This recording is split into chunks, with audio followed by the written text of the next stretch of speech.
the first thing I say to most of my startup clients, when we start looking at the project, is the first thing you need to do is start talking to manufacturers, because that's the thing that's going to take the longest. It's the thing that's going to be the hardest, and you've got to start sort of sounding them out and work on understanding what they're about and what they can do, and I think you'll save money on design and everything if you start those conversations sort of early on. That's my experience. Stacey, you mentioned when you were speaking to a company abroad, you were doing lots of emails. You even mentioned WhatsApp, another method. When you said WhatsApp, what do you mean? I mean, what did you find the best communication platform was? Speaking, I guess these customers were abroad. So that was the company is called Lightstar, a manufacturer in China. And I think what I was trying to illustrate is I had become so close working with them that we actually started to communicate through all methods, email, WhatsApp, Skype. It just became a really open conversation. And again, because the project itself was a little bit more innovative, you need to be able to respond very quickly. And sometimes those emails or those calls will come in at 2 in the morning, some they'll come out at 5 in the afternoon. And sometimes it'd be a case of him talking to his own engineer and sending a photo of a button or something on the PCB and wanted to send it to me instantly instead of going and typing it up on his email. So I was trying to communicate then. I was fortunate enough to get really close to have a really good communication relationship where we could communicate through all channels depending on what was suitable at that moment in time. Interestingly, as of yesterday, you won't be using WhatsApp in China because they've just locked it down. But to your point, okay, on my phone I have Skype, Slack, WeChat, WhatsApp, Messenger, Facebook Messenger. All my clients use all of those. Not all of them use all of them, but different clients use any number of those.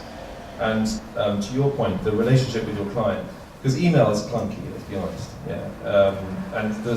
Once you can build a relationship, your communication can go so much faster if you can get into using something like Slack, which is designed for very sort of communicative project work. The Chinese tend to use WeChat, which sounds very Scottish, but it isn't. The Japanese use a thing called Line, which is very similar to WeChat. The Europeans tend to use WhatsApp. The Brits use a bit of everything, I think, but mainly WhatsApp and Messenger and Facebook Messenger. But yeah, it depends on the culture of the company. I feel you should just, as somebody communicating, you should just know all those tools, basically. There's no simple answer.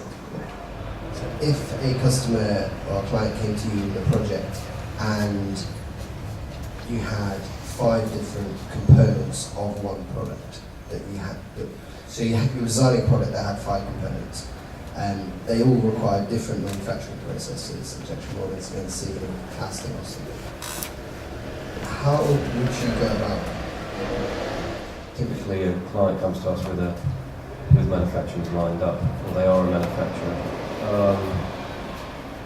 I know where you're leading, because the thing that you're doing is a kind of repository, a node that you can go to that then feeds out into various other manufacturers.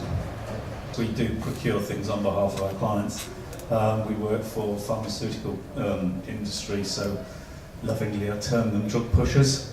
They're a bunch of chemists. They know how to make stuff, often generic, but they don't deal with hardware. They don't deal with the softer side of that interface with something which is potentially a killer. And so we take on board responsibility to do the design file and source. And the example I showed you in the piece of remote robotic surgical equipment, there's got to be hundreds of different parts in there. Because we come from a background of automotive design, our founder was the chief engineer of advanced engineering Chrysler-Rhodes. You think about what's involved in a car, you've got metal castings, metal pressings, injection mouldings, vacuum formings, upholstery, electronics. There's more electronics engineers now at JLR than there were originally mechanical design engineers. It's becoming all about the electronics and the experience in vehicles. So there's just a vast array of stuff you have to know to make a vehicle.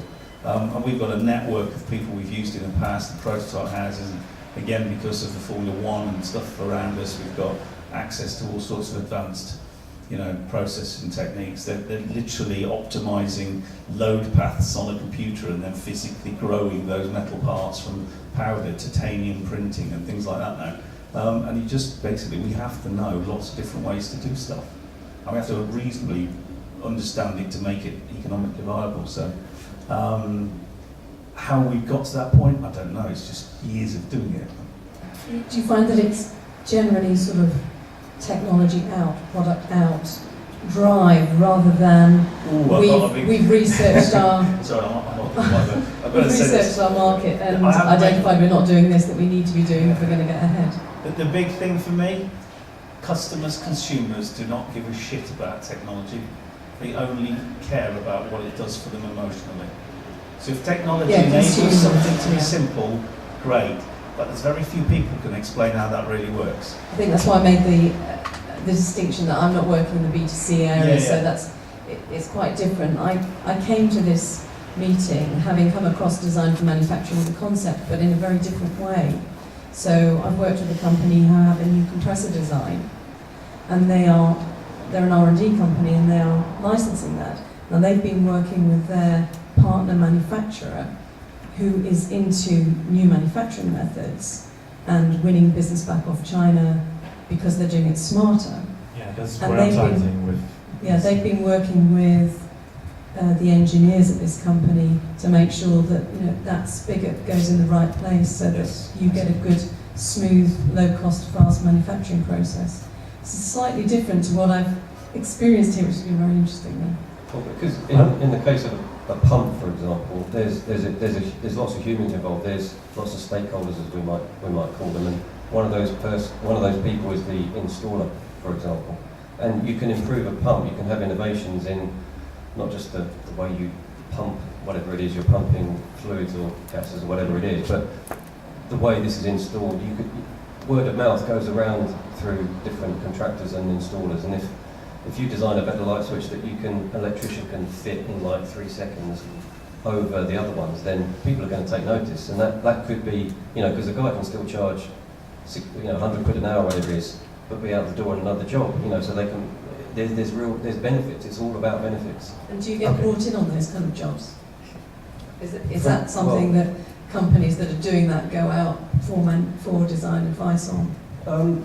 Sometimes they do deliberately. They're looking for those things. Some in light and close, but sometimes no. They're pushing a technology or something they've got, and they think they have an entitlement to call it an innovation. It's like, well, it's not an innovation if it might be new, but if it's of no value to anyone, then forget it. It's just a new bit of technology.